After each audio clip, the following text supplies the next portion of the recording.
Olá, o meu nome é António Hipólito Aguiar, sou o seu médico de serviço e hoje vamos falar sobre doença venosa crónica. Convidámos o Dr. Daniel Rei, que é médico de medicina interna. Olá, Daniel, boa tarde.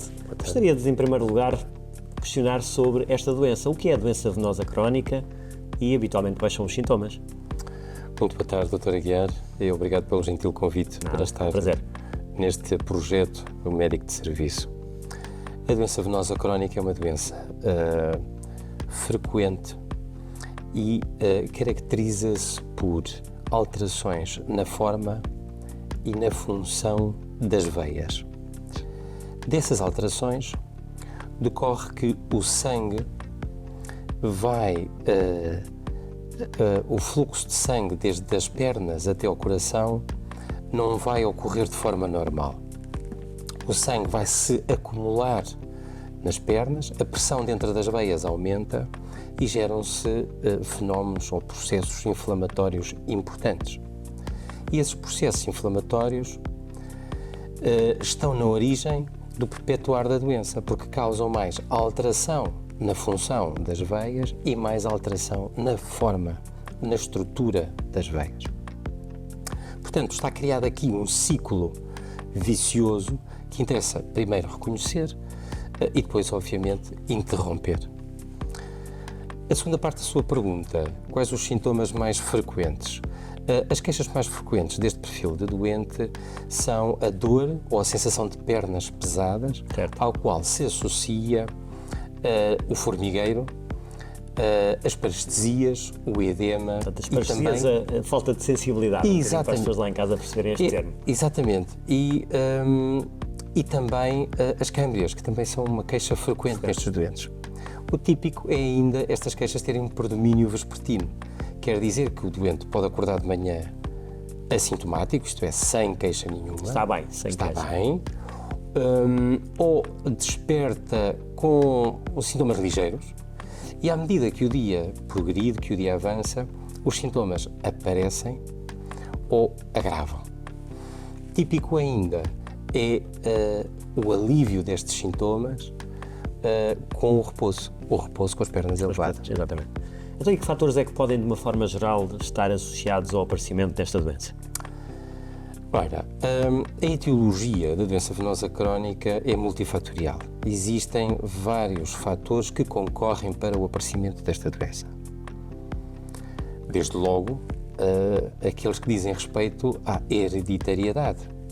Ter na família alguém que sofre de doença venosa crónica coloca a pessoa em maior risco também de padecer de doença venosa crónica. E quanto mais próximo for esse familiar, em termos de parentesco, de grau de parentesco, pois maior é o risco. Outros fatores que contribuem para o aparecimento desta doença são, e para a manutenção da própria doença, são a idade, a maior idade, maior risco, o sedentarismo, a obesidade. Que em Portugal é significativo. É significativo. 50% de pessoas aparentemente já têm excesso de peso. Exatamente, e começa cedo, já numa fase de criança, muitas vezes.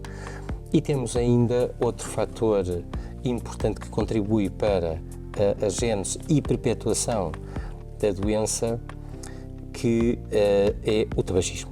O tabaco afeta não só as artérias, e as pessoas ligam muito o tabaco às alterações das artérias, mas o tabagismo afeta também de forma importante as veias. Para terminar, o permanecer muito tempo sentado ou muito tempo em pé é também uma causa e um fator que mantém e faz progredir a doença venosa crónica. Falta-me perguntar aquilo que eu acho que toda a gente também lá em casa quer saber, é como é que nós podemos evitar, prevenir ou mesmo tratar a doença venosa crónica. Se a pessoa acha que tem um problema relacionado com a doença venosa crónica, a melhor solução é sempre procurar o seu médico de família ou o seu farmacêutico e aconselhar-se. Existem, inclusive, farmácias que têm programas dirigidos a esta problemática, a este problema. Obviamente que a pessoa pode procurar outro especialista, um cirurgião vascular, um dermatologista ou mesmo um internista. O caminho que esse doente irá fazer, obviamente, passará. Nós realizamos uma história clínica, uma observação do doente e geralmente solicitamos um exame. Não é obrigatório, mas podemos solicitar um exame complementar diagnóstico, que é um Doppler venoso dos membros inferiores. Portanto, ao fim e ao cabo, perceber como é que a circulação se está a dar nas pernas. Como é que está a forma, a tal estrutura da veia e como é que está a função. Exatamente, tal e qual. Ora, o tratamento passa por 3 vertentes. Tratamento não farmacológico, farmacológico e o tratamento cirúrgico. As medidas não farmacológicas são muito dirigidas aos fatores de risco que falámos há pouco. Certo. Se a pessoa tem um problema de obesidade, deve baixar peso. Se a pessoa fuma, deve deixar de fumar, deixar ou pelo menos diminuir. Exatamente. Se a pessoa é sedentária, pois deve programar o seu dia ou a sua semana para fazer exercício físico. Eu diria 40 minutos 3 vezes por semana, no mínimo, senão não conta. E, portanto, estas medidas são extremamente importantes. A utilização de meias elásticas é outra medida não farmacológica que tem um grande impacto no quebrar daquele ciclo vicioso que falámos há pouco. E aí as farmácias, eu penso que podem ter um papel também muito importante em aconselhar os doentes nas meias mais adequadas. Certas. Claro. Exatamente.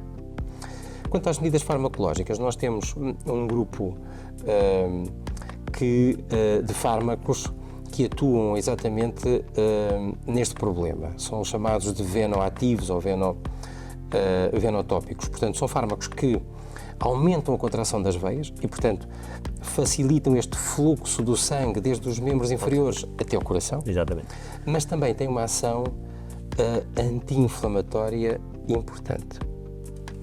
E, por último, o tratamento cirúrgico. O tratamento cirúrgico pode ser minimamente invasivo e falamos de procedimentos minimamente invasivos, ou então o clássico stripping de varizes, que é uma cirurgia cruenta e mais elaborada. Doutor, vamos ficar por aqui. Foi ótimo estar à conversa consigo. Ficam aqui naturalmente várias dicas, eu diria, esclarecimentos para a doença venosa crónica. Esperamos por si num próximo Instantes de Saúde. Até lá, muito obrigado.